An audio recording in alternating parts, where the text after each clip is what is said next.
ดี๋ยวครม.ไม่เชื่อมั่นเดี๋ยวคิดว่ากระทรวงยกเมฆขึ้นมาดังนั้นต้องเอาให้ชัดเดี๋ยวขอเวลาในการศึกษาหน่อยเอาพัทยาโมเดลก่อนว่าอย่างนั้นนะคะสบายดีเป็นเพราะพิษเศรษฐกิจไม่ดีหรือไม่ สบายดีทุกเดี๋ยวเราจะมาไลฟ์เนาะราคาโปนุ่มเพิ่งเนาะเขาจะมาขายจากราคา 1,100 บาทเหลือแต่ราคา 1,000 บาทเนาะส่งฟรีอีกเด้อ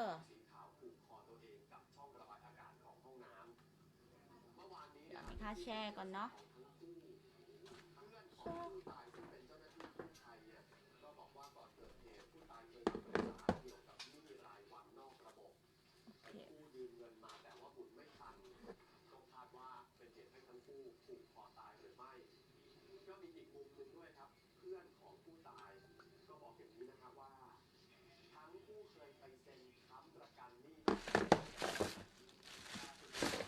เดี๋ยวเขาจะมาบำรุงหน้ากันเนาะก่อนเขาจะแต่งหน้า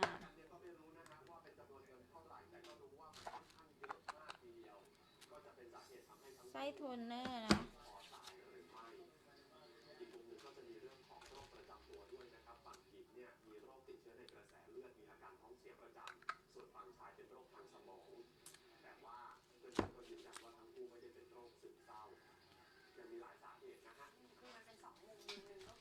ปรับสภาพผิวก่อนเนาะในจดหมายที่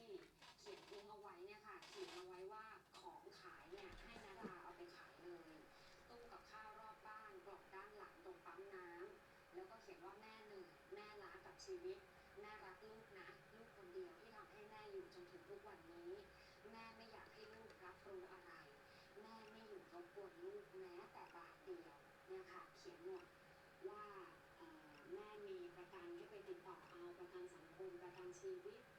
แล้วก็มีรายละเอียดอะไรต่างๆเนี่ยค่ะดังนั้นก็เลยตั้งเป็นประเด็นว่าเศรษฐกิจไม่ดีขายของไม่ดีไปกู้นอกระบบมาหรือเป็นเพราะไปค้ำประกันคนอื่นแล้วเพื่อนเนี่ยเบี้ยวแล้วทิ้งข้อความไว้ให้สองสามีภรรยาจนทำให้ต้องตัดสินใจฆ่าตัวตายแบบนี้นะคะสบายดีเด้อเดี๋ยวไม่ค่าเขียนไว้เนาะขายนมผึ่งตัวนี้เนาะราคา 1,100 บาทแต่ว่าเขามาขายราคา 1,000 บาทเดี๋ยวไม่ค่าจะมาให้แทนใส่ไปในรถเข็นแล้วก็เข็นออกเดินบิณฑบาตแบบนี้เลยค่ะพร้อมกับมีถ้วยจานสำรองติดไปในตู้เลยนะคะรณรงค์ให้ชาวบ้านลดการใช้ถุงพลาสติกใส่อาหารใส่บาตรพระค่ะนี่ค่ะคุณผู้ชมเดี๋ยวไม่ค่าแชร์กันนี้เลยใช้ถ้วยใช้ชามวัดแห่งนี้เนี่ยแบ่งสายการบิณฑบาตเอาไว้4 สายนะคะแล้วก็สลับสับเปลี่ยนกันไปซึ่งชาวบ้านก็ทราบดีค่ะเพราะชาวบ้านจะไม่เอาอาหารใส่ถุงใส่จานใส่ถ้วยมาเทใส่ถ้วยของวัดที่อยู่ในตู้กับข้าวอีกทีเนี่ยค่ะเด็กวัดจะเป็นคนช่วยพระนะคะข้าวเนี่ยตักใส่บาตรส่วนกับข้าวเนี่ยชาวบ้านเขาจะเตรียมใส่ถ้วยใส่ชามไว้และเด็กวัดก็จะเอาเทใส่ถ้วยของวัดแล้วเอาใส่ไปในตู้กับข้าวนี่หลายคนบอกว่ารู้สึกดีที่ได้ทำบุญตักบาตรแล้วก็มีส่วนช่วยลดการใช้พลาสติกด้วยทีแรกมองดูก็แปลกๆเหมือนกันชาวบ้านบอกแต่หลังๆก็ชินแล้วก็รู้สึกดีที่มีส่วนช่วยในการลดขยะเนี่ยค่ะไปแบบนี้เลยใช่ครับพระเนี่ยท่านก็บอกด้วยนะครับว่านอกจากลดขยะแล้วเนี่ยคือพระท่านก็มีความเชื่อว่าถ้าใส่ถุงพลาสติกมันจะมีสารพิษออกมาด้วยเพราะมันของร้อนใช่แกงร้อนของร้อนไปอยู่ในถุงพลาสติกนะคะ7:08 นาทีเริ่มเช้านี้พักกันสักครู่ค่ะสบายดีเนาะเดี๋ยวไม่ค่าสบายดีเด้อนุ่มเพิ่งจาก 1,000 มื้อนี้ไม่ค่ามีเวลา30 นาทีเนาะเขาจะมาไล่นมเพิ่งจากราคา 1,150 บาทเหลือแต่ราคา 1,000 บาทเนาะ60 เม็ดเด้อผู้ใดอยากลองกินเนาะเฉพาะไลฟ์สดเนาะไม่ค่าขายราคานี้เฉพาะไลฟ์สดเท่านั้นเนาะก็ขอโทษกับลูกค้าทุกคนเนาะที่สั่งเลยไม่ค่าบ่ได้รู้ถ่ายเนาะไม่ค่าขายราคาตัวนี้เฉพาะไลฟ์สดเท่านั้นเนาะผู้ใดซีเอฟเอาตอนไลฟ์สดไม่ค่าก็จะขายราคานี้เปิดห้านเนาะเขามีเวลาเปิดห้านเมื่อ2 อาทิตย์เนาะพอว่าถาลูกเขาเฮียนแล้วเขาก็จะพูดอะไรมาไลฟ์แต่เศร้าแบบนี้เนาะต่อไปไม่ค่ะจะมาใส่บำรุงตัวนี้เนาะก็คือเฮาบำรุงเลี้ยงบำรุงตัวนี้ก็คือ เป็นเซรั่มโลกแกะซะเนาะจากประเทศออสเตรเลียเนาะยกกระสับใบหน้าฝ้ากระจ่างออกเพชรให้หน้าเล็กเนาะมันจะซึมเขาง่ายเด้อมันจะซึมเขาผิวเขาไวๆแล้วมันจะซึมเขาง่ายเนาะผู้เห็นได้บ่ซึมขาวเดียวกับอันนั้นแล้วแต่เวลาเซรั่มหรือว่าเครื่องสำอางซึมเขาผิวได้ง่ายมันจะดีจังที่นี่แหละ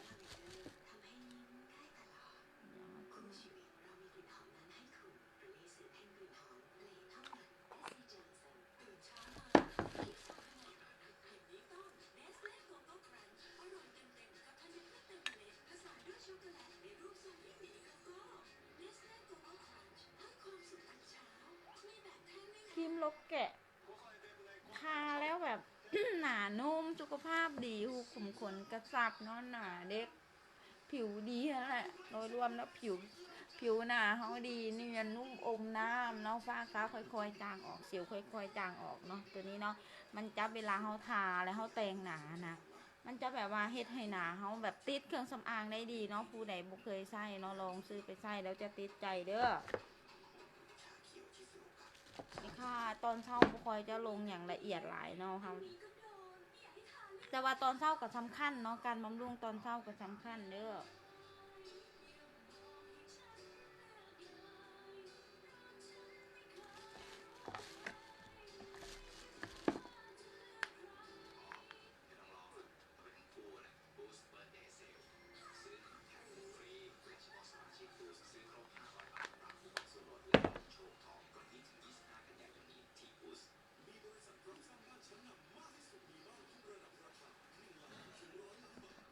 จบเนาะ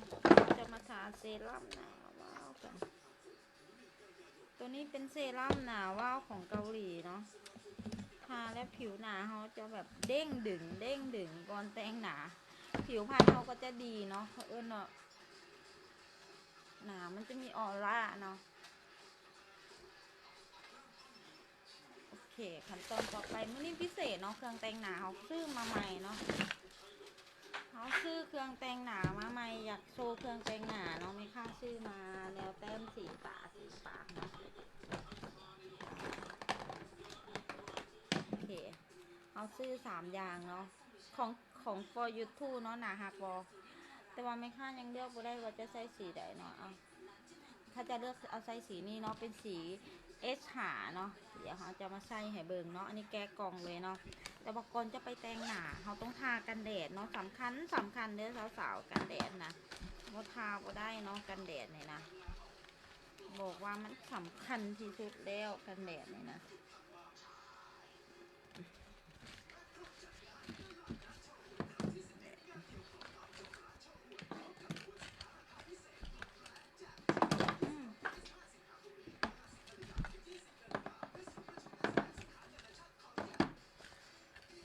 โอเคเนาะเดี๋ยวเราจะไปใช้กันแดดตัวนี้เนาะกันแดดโจลีน่าพาร์ทจื้อเด้อผู้ใดอยากได้นุ่มผึ่งนะราคา 1,000 บาทจากราคา 1,150 บาทเนาะนุ่มผึ่งอันนี้เนาะไม่ค่าขายส่วนลดราคาเนาะเดี๋ยวเราจะมาใช้ครีมกันแดดเนาะมันจะติดตัวเข้าไปตลอดเป็นไพรเมอร์ในตัวก็ได้เนาะเป็นเนื้อนุ่มๆชุ่มเขาผิวเขาง่ายๆเนาะเขียนเอาเนื้อซึมเขาง่ายสังเกตแล้วเนาะป้าให้มันซึมเขาหน่อยนึงนะเขาจะไปใส่พวกคอนซีลเลอร์หรือว่ารองพื้นเนาะถ้าผู้ใดแบบว่าผิวแพ้ง่ายแบบว่าผู้จะใส่กันแดดยังกันใส่แบบนี้ก็ได้เนาะตัวนี้เนาะแต่ว่ากันแดดตัวนี้โคตรดีเลยได้กันแดดของโจลีน่าพาร์ทก็ดีเนาะเป็นผิวแบบผิวแพ้ง่ายก็ใส่ได้เนาะไม่ค่าใส่ตัวฮาร์ดคอร์เนาะเพราะว่าหมอให้มาเนาะตัวนี้เนาะทาบอลคอขาวๆนี่แหละโอ้สัญญาณการขโมยดัง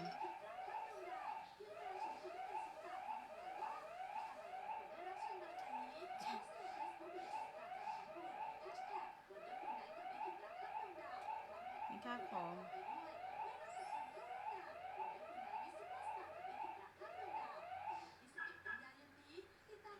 โอเคเนาะ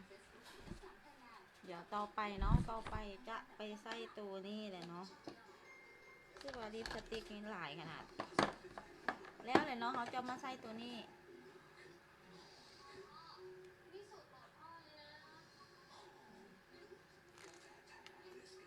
หนามันก็คือแบบว่าห้องพื้นพระจันทร์บอกเขาเอิ้นว่าห้องพื้นพระจันทร์ห้องพื้นที่หนาวาวๆเนาะหนาจะว้าวว้าวว้าวว้าวว้าว เป็นโมง14 นาทีเรื่องเล่าเช้านี้เว็บไซต์ราชกิจจานุเบกษาเผยแพร่ประกาศแต่งตั้งตำแหน่งผู้นำฝ่ายค้านในสภาผู้แทนราษฎรค่ะพระบาทสมเด็จพระวชิรเกล้าเจ้าอยู่หัวมีพระบรมราชโองการโปรดเกล้าให้ประกาศว่า เบาะหนามันก็จะแตกต่างจากตัวนี้เนาะตอนนี้แม่ค้าใช้ตัวนี้เด้อใช้เสื้อฮาร์ดโมนเนาะก็คือตัวห้องพื้นเนาะสามารถทอกซื้อได้ในอินเทอร์เน็ตเด้อราคาที่คือประมาณ200-300 บาทเนาะแต่ว่ามันก็ใส่กุ้มได้ล่ะบ่ต้องใส่หลายใส่น้อยๆเอามันก็ปกปิดได้ดีเด้อแต่ว่าสิใส่น้อยหรือใส่หลายเนาะมันก็ขึ้นกับหนาของแต่ละคนเนาะว่าหนามันแบบหนาแต่ละคนผิวดีบ่คันผิวมีสิวมีฝ้าหลายก็ค่อนข้างที่จะใส่แบบว่าใส่อย่างไหนใส่หลายเนาะแต่คือของสภาพผิวของแม่ค้านี่มันอันหนาไหมคะบ่มีสิวเลยเนาะมีแต่หอยฝ้าหน่อยนึงเพราะฉะนั้นเราก็เคยใส่หน่อยได้เนาะแนะนำเนาะแนะนำตัวนี้ก็ผิวมันก็งามราคาประมาณ300 บาทแต่ว่าแม่ค้าบ่ได้ขายเนาะเขาเจ้าขายในอินเทอร์เน็ตเด้อผู้ใดอยากได้เนาะเขาเจ้าขายในอินเทอร์เน็ตเดี๋ยวจะไปขายไส้คอนซีลเลอร์เอาซะแบบนี้นะคอนซีลเลอร์เนาะคอนซีลเลอร์ตัวนี้ของเมอร์เมลีนนิวยอร์กเนาะเมอร์เมลีนนิวยอร์กวะก็คือปกปิดบนหนังตาบนดำๆของใต้ตาเฮาเนี่ยมีห้อยสิวเห็นบ่สิวมันก็หายแล้วเนาะเห็นไหมคะให้เห็นเลย การรักษาสิวบ่ยากเลยนะสำหรับหนาไม่ค่าได้บ่ฮู้ว่าหนาคนอื่นเป็นยังไงเพราะฉะนั้นเราต้องแบบเฮ็ดให้หนาเฮาสะอาดเนาะสะอาดได้สิวมันก็จะบ่ขึ้นเนาะควบคุมความมันอยู่ถึงใบหน้าให้ได้แล้วก็ต้องใช้กินวิตามินใส่เนาะกินวิตามินใส่ก็คือผู้ใดแบบว่ากินวิตามินซีใส่ก็ได้ขั้นสังเกตหนาตัวเองดำค่ำหลายเนาะกินอหย่างเขาก็ต้องไปประกวดภายในเบิ่งว่ามดลูกเขามีปัญหาบ่จังซี่เนาะบางทีคนหนาเป็นสิวหรือว่าหนาดำหนาค่ำหลายบางทีมีปัญหาเรื่องมดลูกกับนี้เนาะเพราะว่าแม่ค้าเคยมีปัญหาเรื่องตัวนี้เนาะโอเคเดี๋ยวเราจะมากินเนาะกินวิตามินก่อนเนาะก่อนอาหารเช้าเนาะกินวิตามินอย่าลืมเด้อผู้ใดอยากได้นมผึ่งตัวนี้กล่องละ1,000 บาทเนาะไม่ค่ามีราคาโปรมีเพียง10 กล่องเท่านั้นเนาะที่จะขายออกเนาะที่จะขายออกจากราคา 1,150 บาทก็คือด้วยพิเศษให้แผนเพจของไม่ค่าซื้อเนาะ 1,000 บาทเนาะปกติตัวนี้ 1,000 บาทนี่เกือบราคาตัวแทนเนาะจึงได้ราคานี้เขาจะมากินแคปซีดกันเนาะบ่ให้หนาเป็นฝ้าบ่ให้ผิวหนาแบบว่าหนาลอกแบบว่าหนาแห้งเฮ็ดให้ผิวใสขึ้นแล้วก็บ่ให้หนาเป็นกะเป็นมิ้นแล้วก็บ่เฮ็ดให้ก็เอิ้นว่าเส้นเลือดขอดเนาะแล้วก็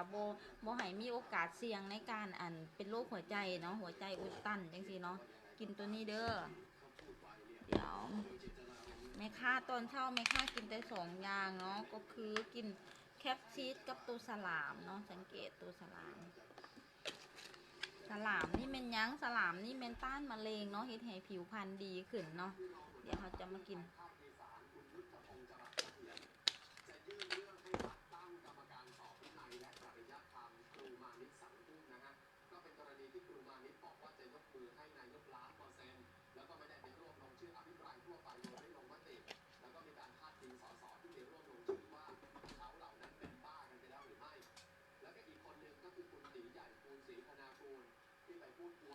อันนั้นเป็นอะไรคุณยุทธพงศ์บอกว่า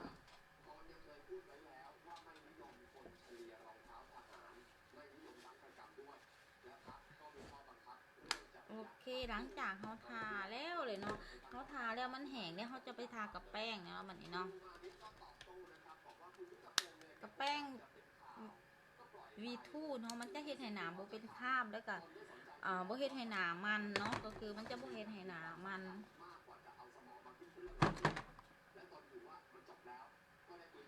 ครอบคลุมความมันกันแดดกันน้ำเนาะกันเหือแบบว่ากั๊บหนึงนี่ก็เกือบประมาณ3-4 เดือนเนาะสังเกตเนาะกั๊บหนึงแบบประมาณ3-4 เดือนไม่ค่าใช้หลายเด้เนาะประมาณนี้ถ้าจะมาทาเนาะให้เบิ่ง อยู่ฝ่ายค้านหรือว่าจะเปลี่ยนขั้วไปร่วมกับรัฐบาลนี่ก็ยังเป็นประเด็นกันอยู่คือแรกเริ่มเดิมทีพรรคเศรษฐกิจใหม่เนี่ยเป็นพรรคฝ่ายค้านแต่ต่อมามันมีกระแสข่าวออกมาว่าอาจจะ เขาจะมาปกปิดได้เนาะปกปิดบอลแบบว่าเฮ็ดให้หนาเขามันเนียนหนาเขาบ่เป็นข้าวสังเกตเนาะไม่ค่าใช้กับแป้งตัวนี้เนาะกับแป้งตัวนี้จากราคาราคา600 บาทเนาะแต่ว่าใช้คุ้มอดีแล้วต่อไปเขาจะมาใส่แต้มเดี๋ยวเขาจะมาไขตัวนี้เนาะแต่ว่าขอแต้มคิ้วก่อน คือ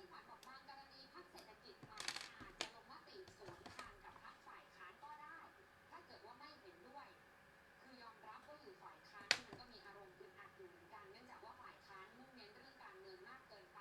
ไม่ค่อยจะพูดถึงเรื่องปากท้องประชาชน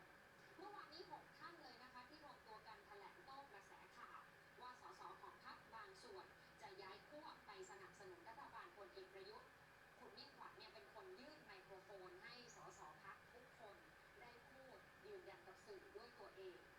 เริ่มจากคุณสุภดิษฐ์อากาศเลิกหัวหน้าพรรคยืนยันว่ากระแสข่าวย้ายขั้วไม่ โอ ใช่ เคเนาะเขาจะมาใส่ผู้ซึกว่าถาผู้ใดแต้มคิ้วบ่เป็นเนาะก็ใส่ตัวนี้เนาะแคตติโดอันหนึ่งประมาณเท่าไหร่35,000 กีบเนาะแต้มแบบว่ามันเป็นเส้นน้อยๆแล้วมันก็บ่มือเนาะคือไม่ค่ะนี่ไม่ค่ะแต้มบ่ค่อยเก่งเนาะแต้มคิ้วแต่ว่าอาจจะมีส่วนเป็นคนบ่มักคิ้วคมหลายนะเป็นคนแบบว่าบ่มักใส่หลายเนาะอันนี้เป็นใส่หลายเลยได้นี่นะ เรื่องการเมืองที่ไม่ได้ช่วยให้ประชาชนอิ่มท้องพรรคก็เลยอยากจะมีเอกสิทธิ์ในการแสดงความคิดความเห็นและการออกเสียง เราจะแต้มขอบของคิ้วไปก่อนเนาะ ไม่ตรงกับมติของฝ่ายค้านเพราะว่าบางเรื่องพรรคเศรษฐกิจใหม่ไม่ได้เห็นด้วยกับพรรคร่วมฝ่ายค้านและก็ไม่ได้อยากจะให้ลากชื่อพรรคไปอยู่กับฝ่ายใดฝ่ายหนึ่งที่ยืนยันได้นะวันนี้ก็คือเรายังเป็นฝ่ายค้านส่วนคุณมิ่งขวัญก็ยืนยันค่ะว่าสส6 คนของพรรคเศรษฐกิจใหม่ยัง โอเคเนาะเขาจะมาประมาณนี้ ไม่ได้มีใครแตกแถวไปไหน สังเกตเนาะ แต่ว่าบางกรณีสสพรรคเศรษฐกิจใหม่อาจจะใช้เอกสิทธิ์ลงมติสวนทางกับพรรคฝ่ายค้าน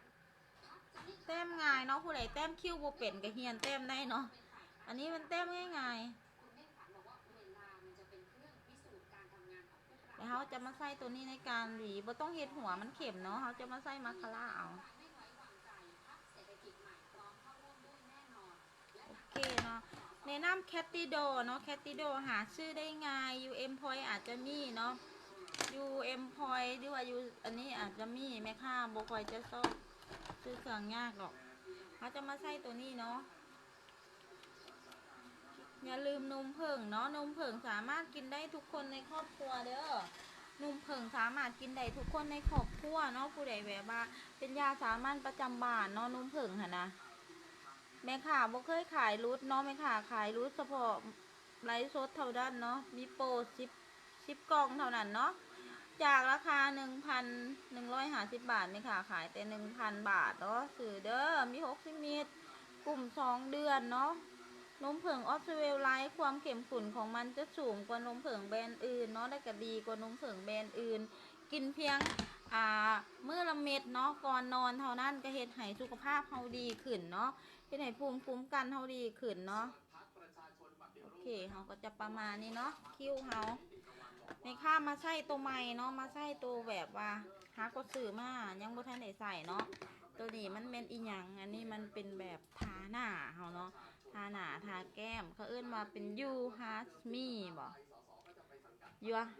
You Heart Me เนาะเป็น by For You Too เนาะเป็นแบรนด์ของ For You Too เขาจะมาทาแก้มน้อยหนึ่งโอเคแล้วแหละเขาจะมาทาตาเนาะทาแก้มทาตามื้อนี้บ่ต้องใส่อีหยังหลายเนาะใส่แต่อันนี้ก็จบทาแก้มทาตาจบเนาะมาโอเคสีงามเวอร์เลยเนาะอันหนึงราคาเท่าไหร่บ่จือเนาะ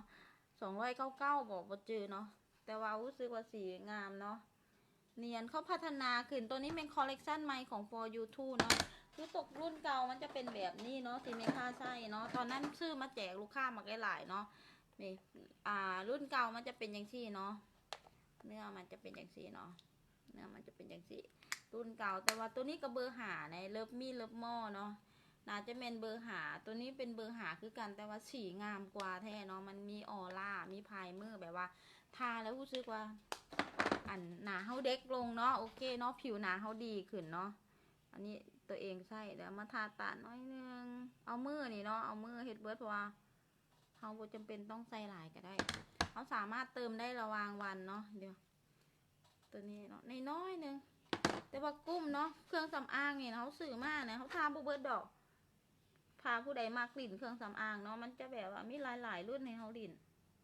ในค่านี่ก็เบิร์ดเงินน้ำเครื่องสำอางเลยโบในเบิร์ดเงินน้ำอีหยังแต่ว่ากว่าจะหูจักว่าตัวเองมักสวยมักงามก็คืออายุเกือบหอด40เลยเนาะเขาก็เฮียนแต่งหน้าประมาณปีก่ายนี่เนาะเดือน6 2018เริ่มหู้วิธีแต่งหน้าโอเคได้เลยเนาะเขาจะทาแต่ทอนี่เนาะเขาจะทาแต่ทอนี่สีเดียวจบเนาะก็คือแบบว่าใส่สีแก้มเขาพยายามแต่งเบาๆเพื่อโชว์งานผิวเนาะโอเคเดี๋ยวแม่เขาจะมาใส่ตัวนี้น้อยนึงอีกให้มันเสมอกันเนาะสม่ำเสมอกับเบื้องนี้สีงามเนาะเนื้อนุ่มแล้วก็คล้ายๆมีออร่าเนาะทาลงไปแล้วเป็นออร่าในตัวเนาะแบบว่าโบหลายเฮ็ดให้หนาเฮาว้าวไปพร้อมเนาะเฮ็ดให้หนาเฮาว้าวไปพร้อมบ่เปิดพัดลมกระฮ้อนโอเคแล้วเลยเนาะในการแต่งหน้าจังซี่เนาะเฮาแล้วโชว์ผิวเลยแต่ว่ามื้อนี้ตัวนี้จะติดกระเป๋าไม่ค่าไปตลอดเนาะจะสามารถเติมได้เนาะระหว่างวันเนาะสังเกตโอเคไม่ค่าคือว่าได้เดี๋ยวเนาะตัวนี้เนาะโบได้ขายเนาะโบมีขายทางนั้นเนาะขายแต่นมผึ่งกับพวกเครื่องสำกับพวกเซรั่มอย่างต่างๆแต่ว่าโบได้ขายตัวนี้เนาะมื้อนี้เราจะมาใช้ตัวนี้เนาะอันนี้ลิปสติกใหม่เป็นของ For You Too คือกันเนาะตัวนี้กับ For You Too เนาะเป็นแบรนด์ For You Too เบิร์ดแหละมื้อนี้น่ะ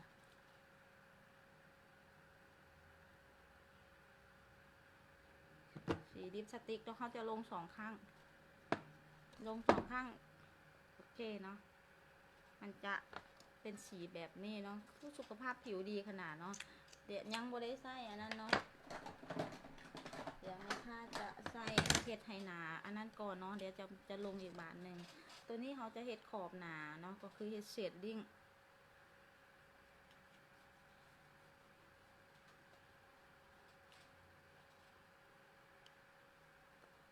เครื่องสำอางซื้อมาหลายเนาะมื้อนี้ซื้อเครื่องสำอางมาหลายครับ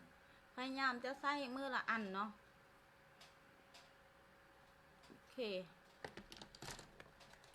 แบรนด์อันตัวโสแต้มอันนี้เนาะเขาจะมาเห็ดให้ได้ดังกันต้องเป็นประมาณนี้เด้อ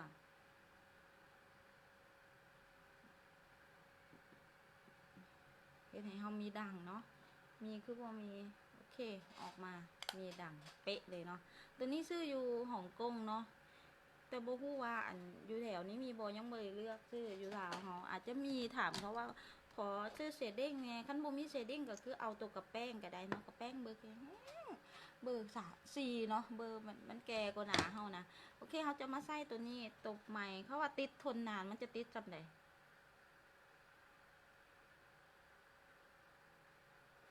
ลิปสติกสีใหม่เนาะ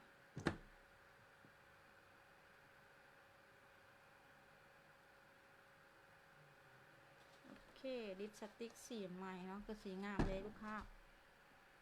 สีงามเนาะตัวนี้เป็นของ For You Too เนาะสีเบอร์30เนาะราคาประมาณ300 บาทนี่แหละซอกซื้อมาใส่แต่รู้สึกว่ากับคักตัวนี้เดี๋ยวไม่ค่ามาปกปิดด้วยตัวนี้เนาะเผอิญว่าเห็นให้ลิปสติกตัวนี้เป็นของเกาหลี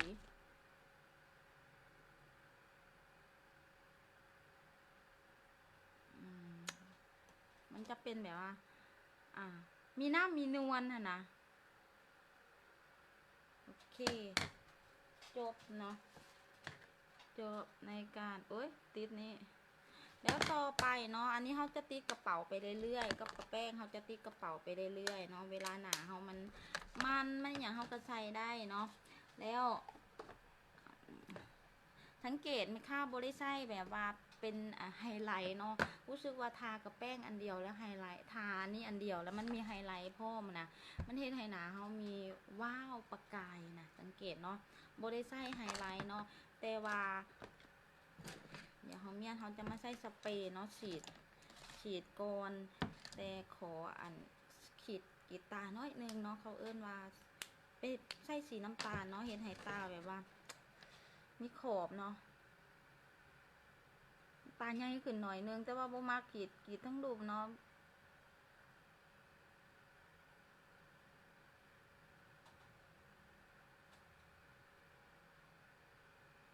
และกะเวลาบ่มักใส่สีดำเนาะคันสีดำมันคือเถาๆนะอันนี้บ่ฮู้เนาะแต่ละคนแตกต่างกัน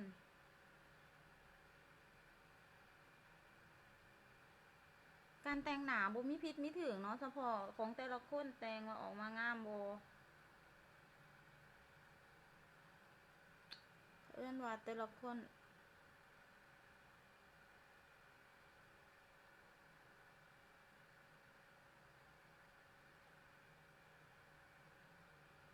โอเคเนาะประมาณนี้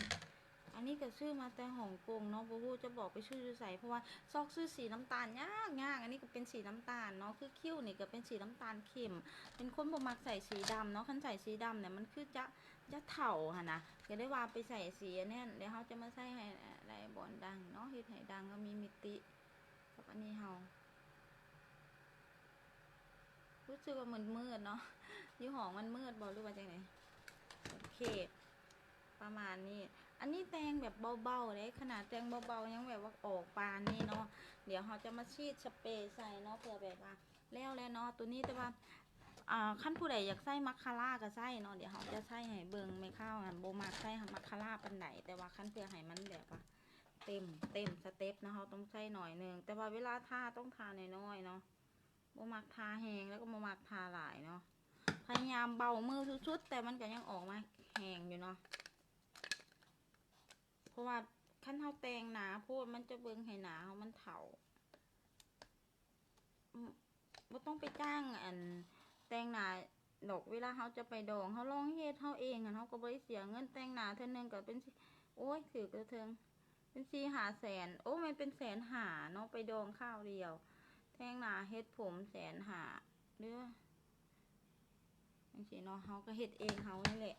ลองเฮ็ดเองเฮ็ดไปเรื่อยๆมันก็ได้เนาะแล้วเขากับบ่เขาเอิ้นว่าบ่ซื้อเครื่องแต่งราคาแพงดอกซื้อตัวราคาถูกๆเอาก็ได้ของแม่ค้านี่ก็มีแต่ตัวราคาถูกๆเนาะ100-200 บาท300 บาทเท่านั้นเนาะก็พอซื้อได้แต่ว่าอย่าไปซื้อบาทเดียวเนาะโดนซื้อเทื่อนึงเอากับบ่เปลืองเงินหลายโอเคผิวดีแล้วเนาะเขาจะมาฉีดตัวนี้แหละเนาะ